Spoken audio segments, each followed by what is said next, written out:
تو آگے برابر بھی کوئی نہیں ہے. تو رسول اللہ امام الانبیاء ہیں, حضور کے آگے تو آگے برابر بھی کوئی ہے یا نہیں ہے؟ اب میں خطیبانہ نہیں وکیلانہ طرز پہ ایک سوال کرنے لگا. سوال یہ ہے کہ جب ہم صاحب قرآن رسول اللہ کو اتنا بڑا رتبہ مانتے ہیں کہ حضور کے آگے بھی کوئی نہیں ہے, برابر بھی کوئی نہیں ہے, میرا ایک سوال حل کر دیں.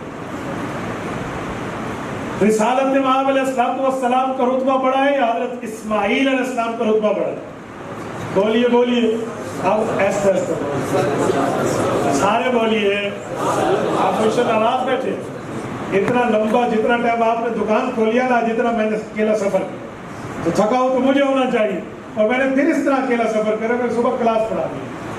میں تخصص کے اسباق, تخصص پتہ کسے کہتے ہیں؟ Equal to P H D in Islamic education, یہ سبق ہوتے ہیں.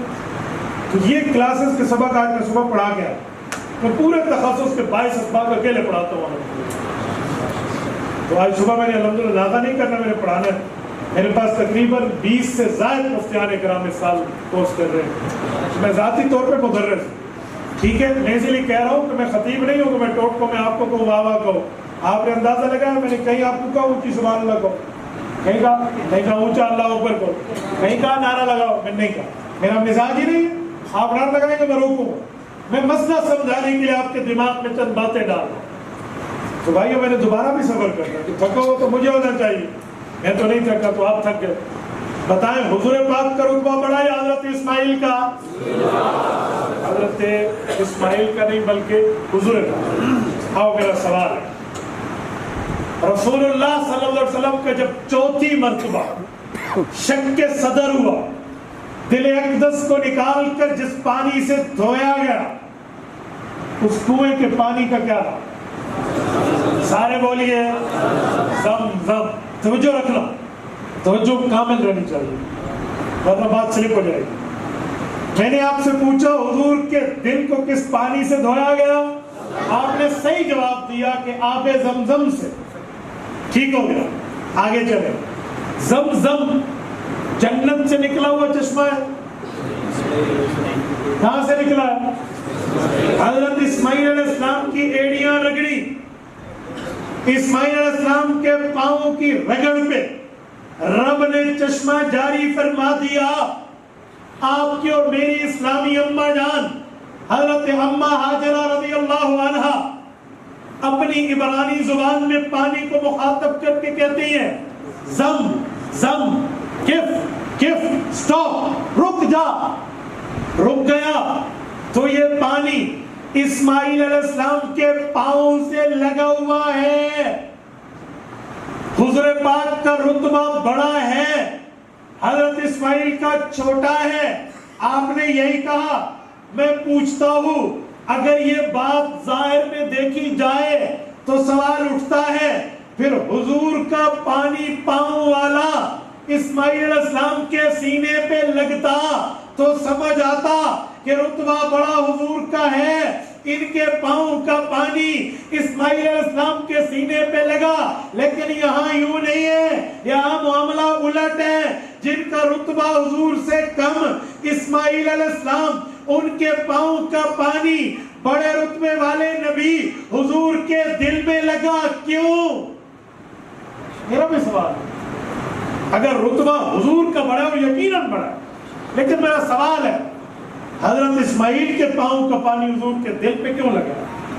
حق تھا حضور کے پاؤں کا پانی ہوتا حضرت اسماعیل کا دل پہ لگتا. ہم کہتے بڑا رتبہ حضور کا ہے. اس کا جواب یاد رکھیں, خطیب آپ کو جواب نہیں دے گا, آپ کو وکیل جواب دے گا. جو دین میں وکالت ہوتی ہے نا, یہ بڑی دل گردے کا کام ہے. علماء سمجھتے ہیں میں کتنی مشکل بات کو کتنے عوامی لہجے میں کر رہا ہوں, اس پر درد دل لگتا ہے کہ سمجھایا کیسے جائے.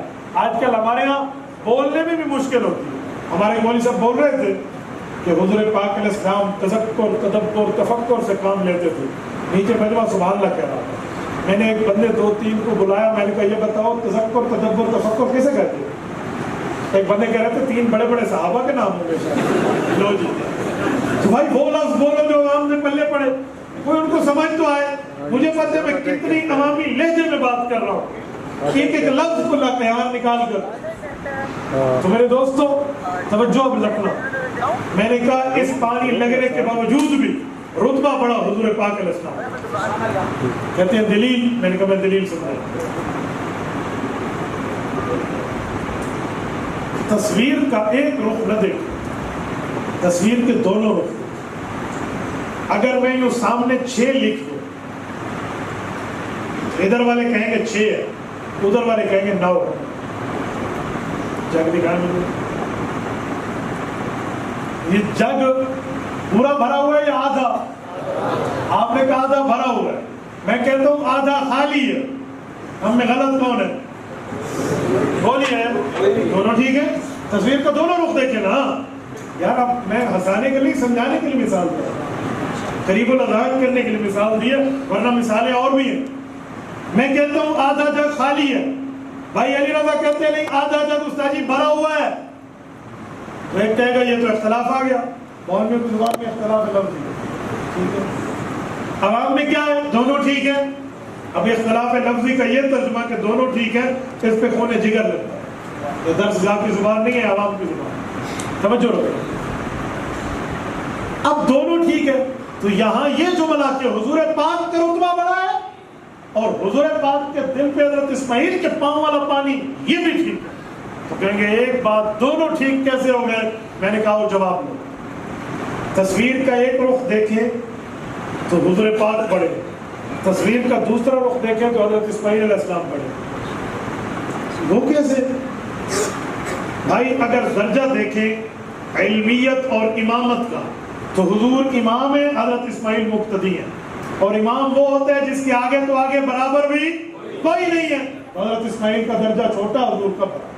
یہ تو علمیت. ذرا ابنیت دیکھیں، نبوت کو چھوڑ کے ابوت کا مسئلہ دیکھیں. نبوت مانا ہے اللہ کا نبی، ابوت مانا ہے اولاد اور والد کا تعلق دیکھیں. تو حضرت ابراہیم علیہ السلام دعا کر رہے ہیں ربنا وابعث فیہم رسولا منہم یتلو علیہم آیاتک. دعا مانگی اللہ اس قوم میں ایک نبی بھیج جو ان پر آیات پڑھے تیری. اور وہ کس کی نسل سے ہو؟ اللہ وہ ابراہیم کی نسل سے. دعا مانگی. ابراہیم علیہ السلام کو رب نے 2 بیٹے دیے، ایک اسحاق علیہ السلام جو حضرت سارہ کے بطن سے، ایک اسماعیل علیہ السلام جو حضرت ہاجرہ کے بطن سے. ٹھیک ہے. حضرت اسحاق علیہ السلام کی نسل سے ہزاروں انبیاء، 70,000 کا فگر بھی استعمال ہے لیکن قابل اعتبار فگر نہیں، اس لیے میں ہزاروں انبیاء. اور حضرت اسماعیل علیہ السلام کی اولاد میں صرف رسول اللہ. شجرہ نسب ایسے ہی ہے. غالباً متوسطہ میں ہم پڑھاتے ہیں سیرت الرسول کے اندر بھی چھوٹے چھوٹے بچے کو پڑھا دیا لوگ. حضور پاک کا شجرہ نسب حضرت اسماعیل تک یعنی حضرت عدنان تک، یہ یاد کرنا چاہیے، یہ مستحب ہے. اپنے نبی کا شجرہ نسب آنا چاہیے مسلمان. محمد بن عبداللہ بن عبد المطلب بن ہاشم بن عبد المناف بن قصی بن کلاب بن مرہ بن کعب بن غالب بن بہر بن نضر بن کنانہ بن مدرکہ بن مزار بن معد بن عدنان علیہ السلام. یہ حضرت عدنان کے آگے حضرت اسماعیل ہے. 3 یا 4 واسطے، یہ جو 21 واسطے ہیں یہ شجرہ نسب. اس سے پتہ چلا حضرت اسماعیل جو ہے حضور پاک علیہ السلام کے والد اور حضور پاک علیہ السلام بیٹے ہیں. اگر درجہ دیکھیں نبوت والا حضور بڑے، درجہ دیکھیں ابوت والا حضرت اسماعیل بڑے. باپ کے پاؤں کا پانی بیٹے کے سینے پہ لگ جائے تو عزت ہے، نہیں ہے. اس کی آسان مثال اور لینا چاہے تو بڑی آسان مثال ہے. بیٹا اور باپ دونوں مسجد آئے. بیٹا علم میں، فضل میں، تقوی میں، طہارت میں، للہیت میں، ورع میں سب سے بڑا تازہ مفتی شیخ الحدیث عالم فاضل بن کے آیا. اور باپ اس طرح نہیں ہے جیسے بیٹا. تو نماز کون پڑھائے؟ عالم جو زیادہ ہے. اور جب یہ دونوں گھر جائیں پاؤں دبانے کی ضرورت آئے تو پاؤں کون دبائے گا؟ کیوں؟ بیٹا تو امام ہے. پاؤں کیوں دبائے؟ آپ کہیں گے تصویر کے دونوں رخ دیکھیں. اگر رخ دیکھیں امامت و علم والا تو بیٹا بڑا، اور رشتہ دیکھیں بیٹا اور باپ والا تو بیٹا چھوٹا باپ بڑا.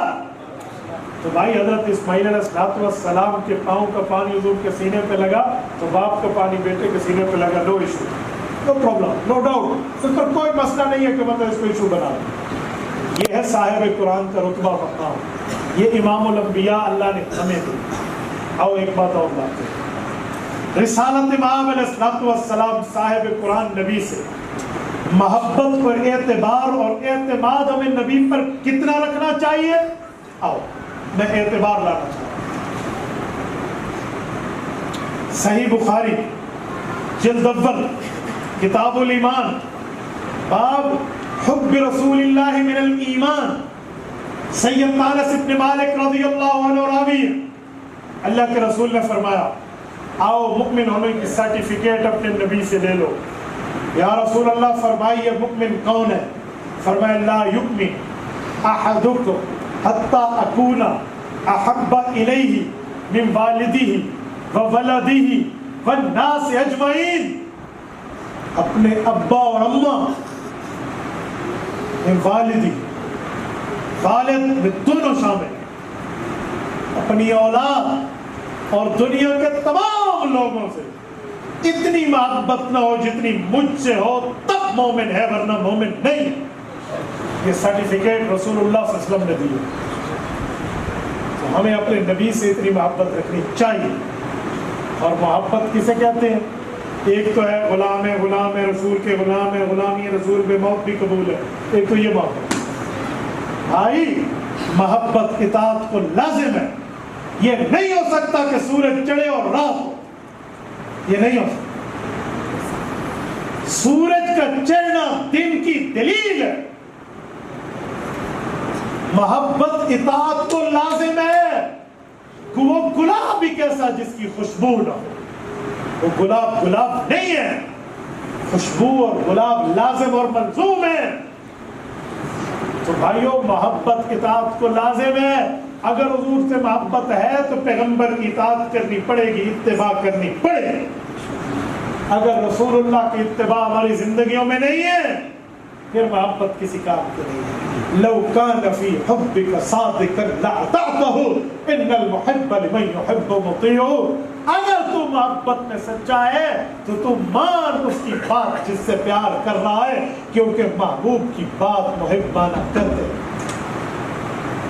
لوگوں ہم اپنی زندگیوں میں دیکھیں، شب و روز و لیل و نہار و بود و باش میں دیکھیں، اپنی اولاد میں دیکھیں، شادی بیاہ میں دیکھیں، گھر بار میں دیکھیں، تجارت میں دیکھیں، تمدن میں دیکھیں، سخاوت میں دیکھیں، ثقافت میں دیکھیں، تہذیب میں دیکھیں، اگر اتباع پیغمبر ہے تو ہم کامیاب ہیں، شکر کریں، نہیں ہے تو فکر۔ آج اس دعوت فکر کے لیے دوسرا عنوان صاحب قرآن۔ اگر ہم نے پیغمبر کریم کی اتباع نہیں تو پھر کسی قسم کا کوئی فائدہ کوئی نہیں۔ یاد رکھیں ہر عمل میں علماء سے پوچھ کے چلیں اس عمل میں میرے نبی کا طریقہ کیا ہے، شریعت، دین، اسلام، مذہب، قرآن، ایمان کیا بتاتا ہے، اس طرح چلیں۔ اور رسول اللہ پر اتنا اعتماد ہو جیسے پیغمبر کے صحابہ نے آپ کو مجھے سمجھایا۔ مصنف عبد الرزاق اٹھائیے، کتاب القضاء اٹھائیے، حضرت امام عبد الرزاق الصنعانی رحمہ اللہ، حضرت خزیمہ بن ثابت الانصاری رضی اللہ عنہ کی روایت لائے، کیا بتاتے ہیں؟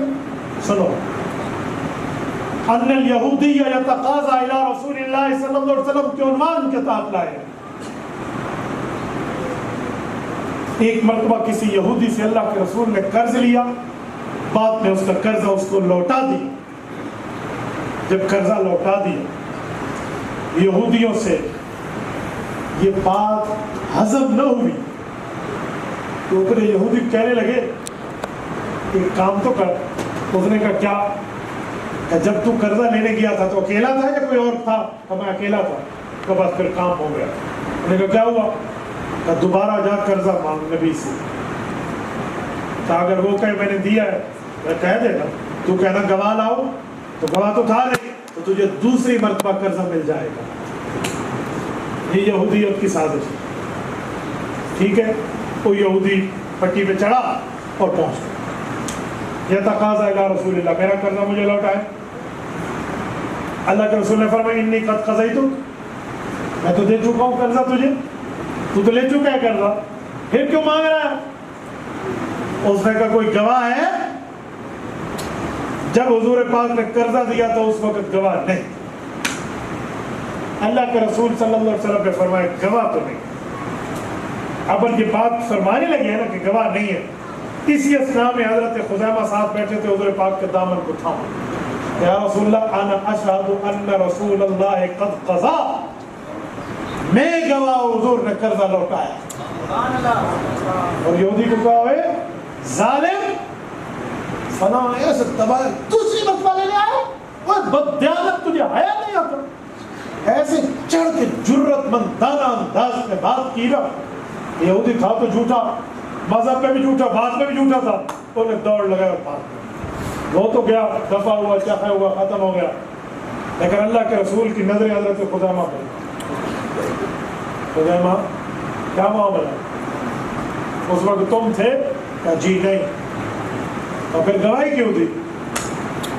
حدیث پاک ہے شہادت الزور، جھوٹی گواہی ڈائریکٹ جہنم لے جاتی ہے۔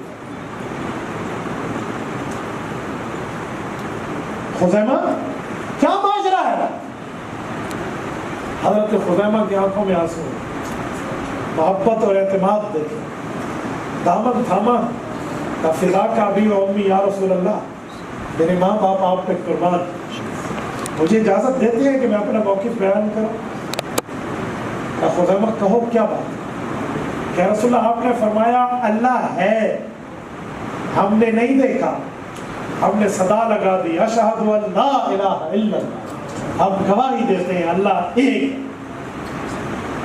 آپ نے فرمایا آپ کو رب نے نبوت دی، ہم نے نبوت ملتے آپ کو نہیں دیکھا، صرف آپ کی زبان پہ اعتماد کیا اور ہم نے صدا لگا دی اشہد ان محمد رسول اللہ، ہم گواہی دیتے ہیں آپ نے نہیں۔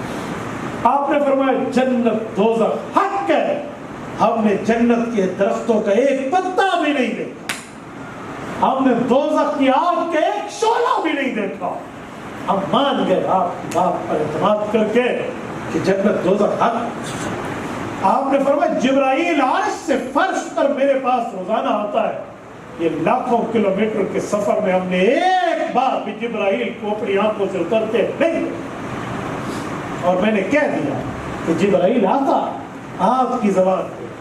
آج آپ فرما رہے ہیں انی قد قضیتک، کہ میں قرضہ لوٹا چکا، ٹھیک ہے میں موجود نہیں تھا، میں نے نہیں دیکھا، آپ نے یہودی کو قرضہ دیا، لیکن میں اس بنیاد پر کہتا ہوں میں گواہ ہوں آپ نے قرضہ دیا۔ آپ جیسا صادق المصدوق کہاں؟ اگر میں اس کی بات پہ بھی گواہی نہ دوں تو میں کہاں دوں؟ اگر اس کے بعد بھی آپ کا یہ شاگرد غلط ہے تو یا رسول اللہ خزیمہ پر جو سزا آپ جاری فرمانا چاہے فرما دو۔ خزیمہ نے اپنا مقدمہ لڑا دربار رسالت۔ اللہ کے رسول نے فرمایا لوگوں آج رب نے مجھے خزیمہ کی اس بات پہ خوش ہو کر یہ بات عطا فرمائی کہ ان خزیمہ ذو شہادتین، یہ جب بھی گواہی طلب کرنی پڑے گی ہر بندہ کی گواہ اکیلی گواہی شمار ہوگی، اور خزیمہ جب گواہی دے گا تو رب کہتا ہے اس کی دگنی گواہی شمار ہوگی۔ اس طرح رسول اللہ پر اعتماد ہو تو بات بنتی نہیں۔ ہم کہاں بیٹھے ہیں؟ ہمارے حالات اور معاملات کہاں ہیں؟ اور ہم پیغمبر علیہ السلام کی سنتوں کو ذبح کر کے بیٹھے، ہمیں پیغمبر کی سنت سے کوئی پیار نہیں ہے، ہم رواج سے، ہم رسم سے، ہم برادری اور فیملی کے تقاضوں سے سنت کے جنازے نکال دیں؟ جی نہیں، یہ مسلمان کی شان نہیں ہے۔ یوم یفر المرء من اخیہ وامہ وابیہ وصاحبتہ وبنیہ لکل امرئ منہم یومئذ شأن یغنیہ۔ سورت نمبر 80 سورت عبس پارہ نمبر 30۔ رب فرماتے ہیں لوگوں قیامت میں جس ماں باپ کی بات کر رہے ہو تو ان سے دوڑ جائیں گے، بھائیوں کی بات کر رہے ہو الگ ہو جائیں گے، بیوی اور اولاد کی باتیں کر رہے ہو یہ ختم ہو جائیں گے، اکیلے تم رہو گے۔ یومئذ شأن یغنی، اس دن تیری ایک عجیب حالت ہوگی جواب تو وصول دینا ہوگا. اور اگر اللہ کی دربار میں سنت پہ عمل نہ کرنے اور سنت کے معاملات کے چھوڑنے کا سوال ہو گیا تو بتاؤ وہاں کیا جواب ہوگا ہمارے؟ کیا جواب ہوگا؟ آج صاحب قرآن کانفرنس کا معنی یہاں واہ واہ کروانا نہیں ہے، یہاں یہ بتانا مقصود نہیں ہے کہ ہم نے ادھر کچھ باتیں کی، لوگوں کو بٹھایا، عجیب واہ واہ ہو گیا. نہیں میرے بھائیوں، ہم نے کچھ سمجھانا اور بتانا ہے کہ قیامت کے دن کا معاملہ ہمارے ساتھ کیا ہو. آؤ یہ میں آپ کے سامنے سورت 70 سورت معارج پیش کروں، اسی عنوان پر 2-4 آیات، آیت نمبر 10 11 12 13 14 15 16 سورت معارج 29واں پارہ، سورت نمبر 70، سورت سالہ سائل بھی کہتے ہیں، پارہ نمبر 29، پہلا رکوع ہے اس کا.